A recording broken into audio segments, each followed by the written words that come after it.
Welcome student. आज का हमारा टॉपिक है basis in dimensions of a vector space. Vector space में बेसिस और डायमेंशन से क्या मुराद है।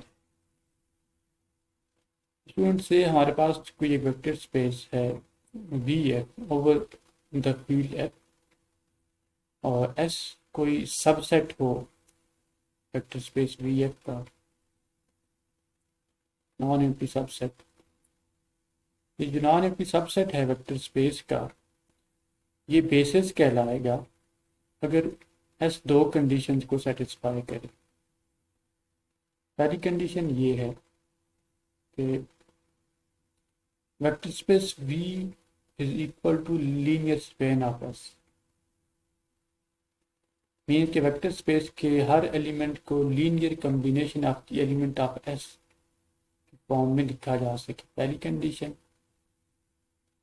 इसको आप ऐसे भी कह सकते हैं that is S generate V। S generate V means कि सारी की सारी वेक्टर स्पेस S से जेनरेट हो, उसका हर एलिमेंट S के लीनियर कम्बिनेशन के फॉर्म में लिखा जा सके। और दूसरी कंडीशन होती है basis S is linearly independent. Linearly independent student, अगर कोई वेक्टर स्पेस का सबसेट इन दो कंडीशन को सेटिस्फाई करता है तो वो सबसेट बेस कहलाएगा। Basis for vector space we है। भी आसान सा कंसेप्ट है ये। लीनियर स्पेन क्या होता है वो भी हम डिस्कस कर चुके हैं। लीनियरली इंडिपेंडेंट से क्या मुराद होती है ये भी हम डिस्कस कर चुके हैं। अब स्टूडेंट, डायमेंशन से क्या मुराद होती है। डायमेंशन जो बेस है से अगर एस इज बेसिस, एस अगर बेसिस है, बेसिस फॉर वी, मीन कि अगर एस इन दो कंडीशन को सेटिस्फाई करता है तो वो बेसिस बन जाएगा। अगर एस बेसिस फॉर वी है तो number of element in S, S में जो एलिमेंट्स होंगे, इसके जितने भी एलिमेंट्स होंगे उनकी जो तादाद है वो डायमेंशन कहलाएगी वेक्टर स्पेस वी एफ की। तो number of element in basis जो है वो बेसिकली क्या होता है, डायमेंशन। तो जब बेसिस हम निकाल लें तो उसके बाद उसमें जो नंबर ऑफ एलिमेंट्स होते हैं वो डायमेंशन ऑफ वेक्टर स्पेस कहलाती है और इसको डायमेंशन ऑफ वी एफ या डायमेंशन ऑफ वी से डिनोट किया जाता है। तो उनकी प्रॉपर डेफिनेशन स्टूडेंट क्या बन जाएंगी। basis of a vector space, a non-empty subset S of a vector space Vf is said to be basis of V if S generates V, that is V is equal to linear span of S, and second is S is linearly independent। तो ये दो condition होती हैं basis की। Dimension of a vector space, that Vf is a vector space over field F and Sp, a basis of V, then the number of elements in S is called dimension of vector space V and it is written as dimension of V। Means के number of element S अगर basis है तो number of elements in S जो है वो dimension कहलाएगा, dimension of vector space. अब S में नंबर ऑफ एलिमेंट से S के नंबर ऑफ एलिमेंट से V1 V2 so on V n. अगर एस में फाइनाइट नंबर ऑफ एलिमेंट्स हैं तो एस जो है ये vector space V finitely generated कहलाएगी। मीन्स कि वो फाइनाइट नंबर ऑफ एलिमेंट से जनरेट हो रही होगी। अगर एस में नंबर ऑफ एलिमेंट्स इनफाइनाइट हो तो हम ये कहेंगे कि vector space V is infinitely generated. तो नेक्स्ट ऐसे ही यही कॉन्सेप्ट डिफाइन है। If S has finite elements, then vector space Vf is called finitely generated vector space and dimension of V is called finite dimension। So S में अगर number of elements finite हैं तो हम ये कहेंगे कि vector space V जो है वो फाइनाइटली जनरेटेड है। तो डायमेंशन किसके इक्वल आ जाएंगे, नंबर ऑफ एलिमेंट्स हैं S और फिर डायमेंशन भी फाइनाइट होगी। तो उससे ये अगर n एलिमेंट हैं तो इस केस में डायमेंशन ऑफ V किसके इक्वल होगी, equal to n number of elements. If S is infinitely generated, then vector space Vf is called infinitely generated vector space.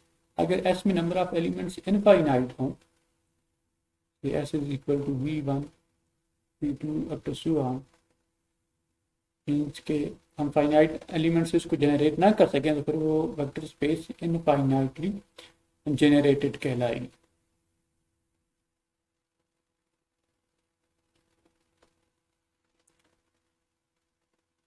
Next student हमारे पास एग्जांपल है, show that the vector v1 v2 v3 form basis of r cube over r। अब हमें पता है कि r cube एक vector space होती है ओवर फील्ड r, तो हमने ये प्रूव करना है कि जो तीन वेक्टर्स हैं ये r क्यूब के लिए बेसिस बनाते हैं। तो बेसिस के लिए अभी हम डिस्कस कर चुके हैं। सबसे पहले हम ये प्रूव करेंगे कि r क्यूब जो है वो linear span of v1 v2 v3 के इक्वल है, और फिर हम ये प्रूव करेंगे कि v1 v2 v3 are linearly independent. सो पहले हम ये प्रूव करते हैं। First we prove that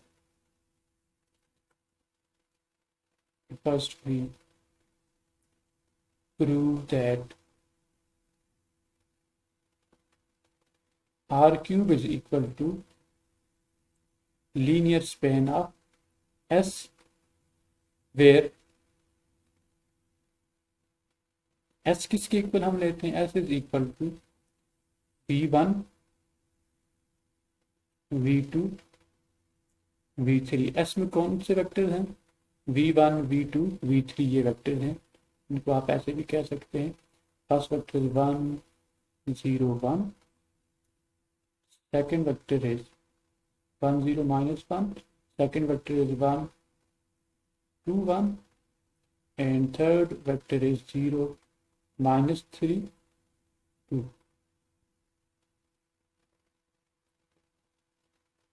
So first we prove that r cube is equal to linear span of S। तो अब इससे क्या मुराद है, हमने ये प्रूव करना है कि r क्यूब का हर एलिमेंट S से जनरेट हो रहा है। तो इसके लिए फॉर दिस एक एलिमेंट जनरल एलिमेंट लेते हैं हम r क्यूब से। For this let v equal to x y z belongs to r cube. ये एक जनरल एलिमेंट हमने ले लिया है r क्यूब से।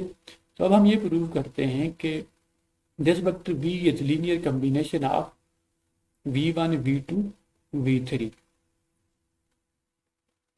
Late v is equal to a1 v1 a2 v2 plus a3 v3, which implies v equal to v से मुराद है x y जी। तो स्टूडेंट हमारा टारगेट ये है कि हमें a1 a2 और a3 की वैल्यूज किसी तरीके से मिल जाए। सो a1 first vector is 1 0 -1 plus a2,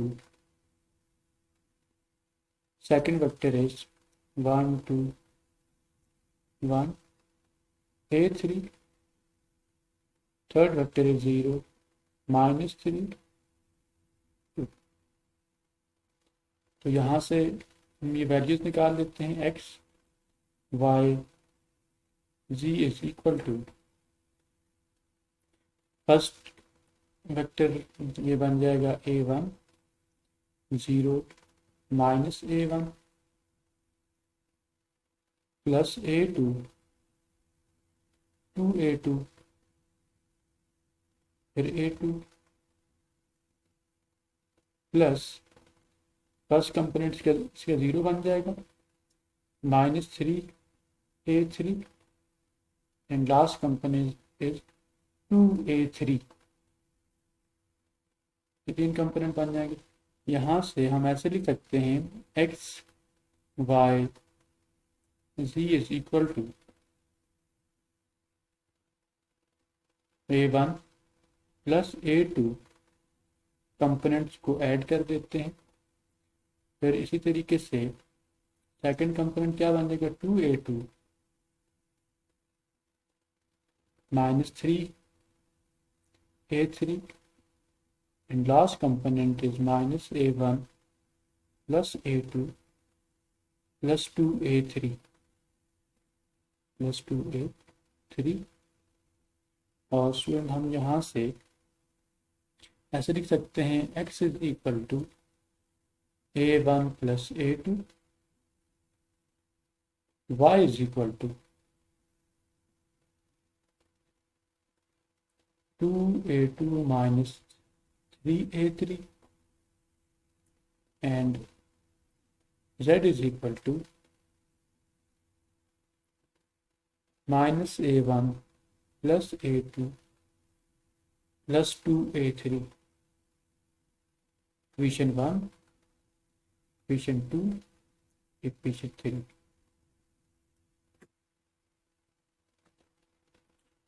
तो स्टूडेंट हमने तीन इक्वेशंस को सॉल्व करना और यहाँ से a1, a2 और a3 की वैल्यूज़ निकालनी। तो इनको सॉल्व करने के लिए आप डिफरेंट मेथड यूज़ कर सकते हैं। मैं इनको सिंपली ऐड और सब्ट्रैक्ट करके a1, a2 और a3 की value in term of x, y and z निकालूंगा। सबसे पहले देखिए, पहले इक्वेशन में दो a1 और a2 है, a3 नहीं है। यहाँ पे इक्वेशन 2 में a2 और a3 है और a1 नहीं है। और तीसरी इक्वेशन में a1, a2, a3 तीनों हैं। तो सबसे पहले मैं ऐसा करता हूँ कि इक्वेशन 1 और 3 को ऐड करता हूँ। तो यहाँ से इक्वेशन 2 की तरह की इक्वेशन हमें मिल जाएगी, a1 से कैंसिल हो जाएगा। और फिर जब दो इक्वेशंस मिल जाएंगी, दो वेरिएबल, तो वहाँ से फिर हम उनको सॉल्व कर लेंगे। तो सबसे पहले 1 और 3 को ऐड किया, तो ऐड करने से हमारे पास x प्लस जी और ये a1 कैंसिल हो जाएगा, तो ये बनेगा 2a2 प्लस 2a3। तो आप देखें इक्वेशन 4 एंड इक्वेशन 2, इनमें a2 और a3 दो अननोन हैं जो हमने फाइंड करने हैं। तो अब हम 2 और 4 को सॉल्व करते हैं और यहाँ से a2 और a3 की वैल्यू फाइंड करते हैं। तो सबसे पहले इक्वेशन 2 में से इक्वेशन 4 को सब्ट्रैक्ट किया, ये इक्वेशन 2 है ऊपर और ये 4 सब्ट्रैक्ट करेंगे तो 8 का 2 कैंसिल हो जाएगा। तो आपके सामने सब्ट्रैक्ट किया, साथ में साइन भी चेंज कर दिए। 2a2 दोनों तरफ कैंसिल हो जाएगा, तो ये बन जाएगा minus of x plus 5 minus z equal to minus 5a3। और यहाँ से आप देख सकते हैं कि a3 की वैल्यू हम निकाल सकते हैं x minus 5 plus Z equal 5, mean कि a3 की वैल्यू हमें in term of x, y and z मिल गई है। याद रखें कि a3 की वैल्यू में a2 और a1 नहीं आनी चाहिए, x, y, z ये तो आएंगे क्योंकि हमारे पास जो नंबर है x, y, z R cube का एक जनरल एलिमेंट हमने लिया है। अब हम a3 की वैल्यू, इसको हम इक्वेशन 2 या 4 किसी एक में यूज़ करके बाकी वैल्यू निकाल लेते हैं। पुटिंग इन 2, इसको इक्वेशन 2 में यूज़ किया तो वहाँ से हमें वैल्यू मिल जाएगी y equal to 2a2 minus 3, a3 की जगह यहाँ पे ये वैल्यू पुट करती है स्टूडेंट। अब स्टूडेंट नेक्स्ट स्टेप में यहाँ से 2a2 equal to y plus 3x minus, ये जस्ट वैल्यू यूज़ की है। यहाँ से हमें वैल्यू चाहिए a2 की, तो a2 की वैल्यू के लिए बाकी सारी टर्म्स को हम एक तरफ शिफ्ट कर लेते हैं। इधर एलसीएम ले लिया है हमने, एलसीएम लेने के बाद इसको सिंप्लीफाई किया और 2 को इधर ला के डिवाइड कर दिया है। तो ये a2 की वैल्यू है in term of x, y and z। अब a2 की वैल्यू को हम यूज़ कर लेते हैं इक्वेशन 1 में और वहाँ से a1 की वैल्यू निकाल लेते हैं। इक्वेशन 1 की ये फॉर्म है, x equal to a1 plus a2 की वैल्यू यहाँ पे यूज़ कर लेंगे, तो ये बन जाएगा x माइनस, जस्ट ये वैल्यू हमने यहाँ पे यूज़ की है। आप एलसीएम लेके इसको सिंप्लीफाई करेंगे जब, तो a1 की वैल्यू बन जाएगी 7x minus 2y minus 3z equal two divided by 10। तो हमने a1, a2 और a3 की तीनों वैल्यूज फाइंड कर ली हैं। तो we can say x, y, z जो वेक्टर v था, v को हमने ऐसे दिया, तो v is equal to a1 v1 a2 v2 plus a3 v3। तो स्टूडेंट यहाँ पे a1, a2 और a3 की वैल्यूज यूज कर ली हैं। अब इससे मुराद ये है कि this vector v is linear combination of element of s। तो यहाँ से हम ऐसे लिख सकते हैं which implies v belongs to linear span of s, और इसको इक्वेशन नंबर 1 का नाम दे देते हैं। v belongs to linear span of s, but ये एलिमेंट v हमने लिया कहाँ से था, ये एलिमेंट जो v है ये तो एक्स वाई जी, ये तो आर क्यूब का एलिमेंट है। तो ये एलिमेंट हमने आर क्यूब से लिया और ये लीनियर स्पेन ऑफ एस की फॉर्म में हम इसको लिख सकते हैं, तो मीन के ये लीनियर स्पेन ऑफ एस को बिलोंग करेगा। तो एक जनरल एलिमेंट आर क्यूब का अगर लीनियर स्पेन ऑफ एस को बिलोंग कर रहा है तो यहाँ से हम ऐसे लिख सकते हैं v belongs to linear span of S, और v क्योंकि आर क्यूब का एक एलिमेंट है तो हम यहाँ से ऐसे लिख सकते हैं कि अब आर क्यूब का हर एलिमेंट जो है वो लीनियर स्पेन ऑफ एस को बिलोंग करेगा, क्योंकि जनरल एलिमेंट जब बिलोंग कर रहा है तो हर एलिमेंट बिलोंग करेगा। तो यहाँ से हम ऐसे लिख सकते हैं R cube is subset of linear span of S. इसको इक्वेशन नंबर 2 का नाम दे देते हैं। अब स्टूडेंट याद रखें, बट अब लीनियर स्पेन ऑफ एस से मुराद क्या है? लीनियर स्पेन ऑफ एस से मुराद ये कि एस में हमारे पास 3 वेक्टर्स हैं v1, v2 और v3। अब ये जो 3 वेक्टर्स हैं क्योंकि ये आर क्यूब के एलिमेंट हैं, इन तीनों में हर वेक्टर में 3 कोऑर्डिनेट्स हैं इस तरह के ए बी और सी। तो इन वेक्टर से आप जितने भी वेक्टर जनरेट करेंगे वापस वो आर क्यूब के एलिमेंट ही आएंगे।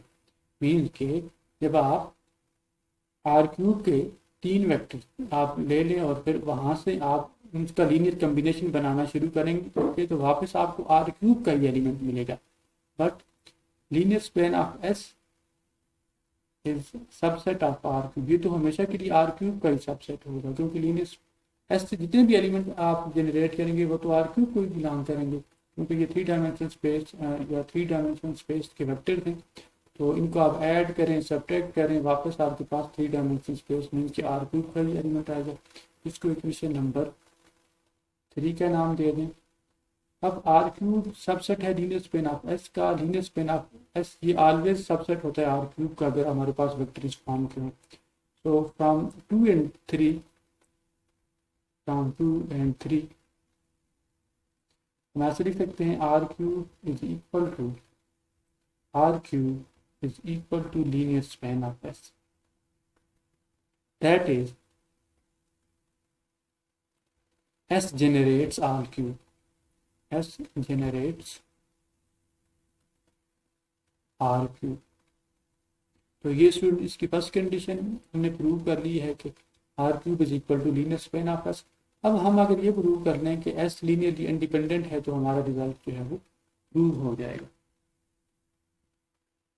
अब स्टूडेंट नेक्स्ट हम ये प्रूव करते हैं कि S लीनियरली इंडिपेंडेंट है। Now we show that S is linearly independent. तो लीनियरली इंडिपेंडेंट के लिए हम क्या करते हैं, पहले लीनियर कम्बिनेशन को इक्वल टू 0 लेते हैं और सारे के सारे कांस्टेंट जो हैं या ये जो स्केलर्स a1 a2 a3 हैं इनको 0 के इक्वल प्रूव करेंगे।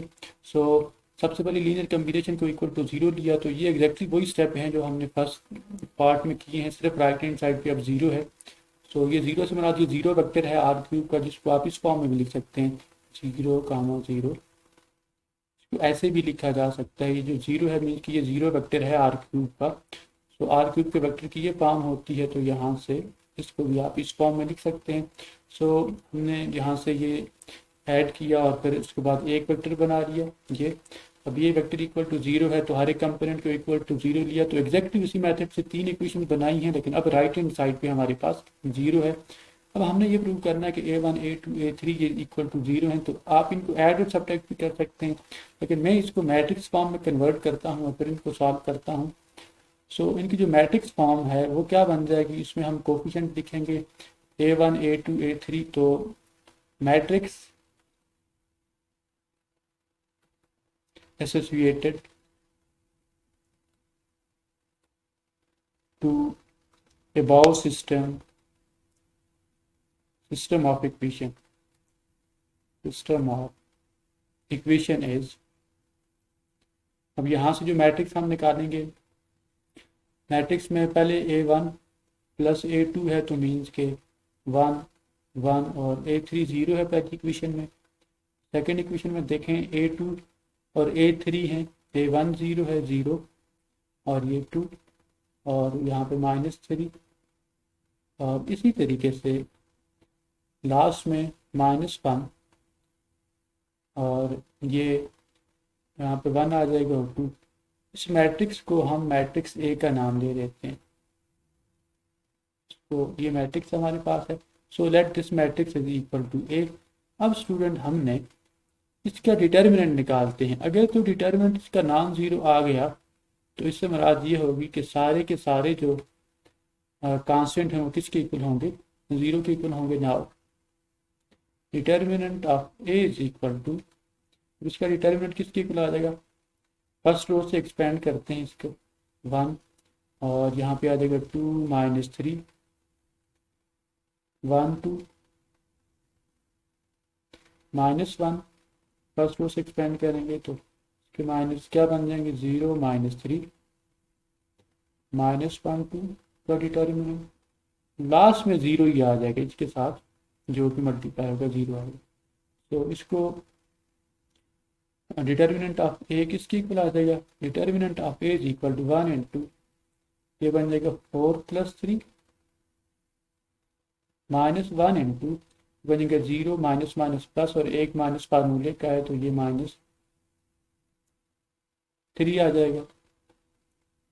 सो this is equal to 7 plus 3 equal to 10। अब determinant of A student, determinant of A equal to 10, अभी नॉट इक्वल टू 0 आ गया, तो अब इसका डिटर्मिनेंट जब नॉट इक्वल टू 0 है तो इससे मुराद ये है स्टूडेंट कि इसका जो सोल्यूशन है वो ट्रिवियल सोल्यूशन हो। ठीक है, तो यहाँ से आप इसको डायरेक्ट ये लिख सकते हैं कि a1 a2 a3 0 है, तो यहाँ से मैं इसको ऐसे लिख सकता हूँ कि जब इसका determinant equal to not equal to 0 है, ये होमोजीनियस इक्वेशन है, देन आप इसको ऐसे लिख सकते हैं which implies rank of A. अगर आप इसका रैंक भी निकालना चाहें तो rank of A is equal to number of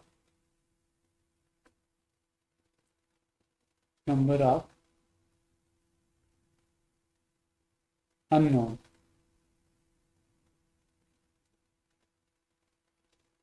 a number of variables, number of variables, और नंबर ऑफ वेरिएबल्स 3 है, तो अगर इसका आप रैंक निकालें यहाँ से तो वो भी 3 के इक्वल ही आएगा, मीन के नॉन जीरो रोज इसमें 3 ही आएंगी। तो which implies solution is trivial solution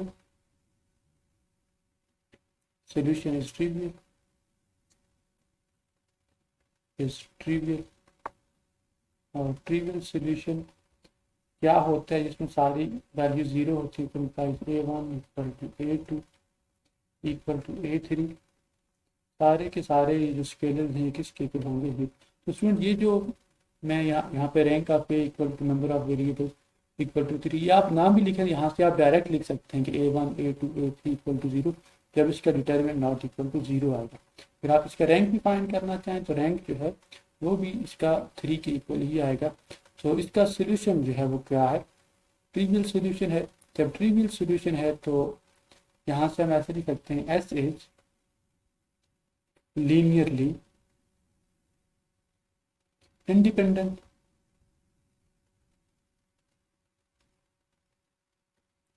अब एस लीनियरली इंडिपेंडेंट है, इससे पहले हम ये भी प्रूव कर चुके हैं। Also R cube is equal to linear span of S, ये हम प्रूव कर चुके हैं। तो यहाँ से हम ये लिख सकते हैं which implies S forms basis for R cube, means के आर क्यूब के लिए एस जो है वो बेसिस बनाएगा। अब स्टूडेंट याद रखें कि किसी भी वेक्टर स्पेस के लिए बेशुमार बेसिस फाइंड की जा सकती हैं। अब इसे आर क्यूब के लिए अगर आप स्टैंडर्ड बेसिस, ये हमारा क्वेश्चन यहाँ पे कंप्लीट हो गया है। अब आर क्यूब जो है वो डिफरेंट वेक्टर से जनरेट हो सकती है, तो जो स्टैंडर्ड बेसिस होंगी आर क्यूब की, स्टैंडर्ड बेसिस का आर क्यूब, ये हमारे पास ये वेक्टर बन जाएंगे 1 0 0 0 1 0 एंड 0 0 1। ये आर क्यूब की स्टैंडर्ड बेसिस कहलाएंगे। तो स्टैंडर्ड बेसिस, अब बेसिस से क्या मुराद, मीन्स कि आर क्यूब का हर एलिमेंट जो है linear combination of the elements of these vectors v1 v2 v3 आप लिख सकते हैं।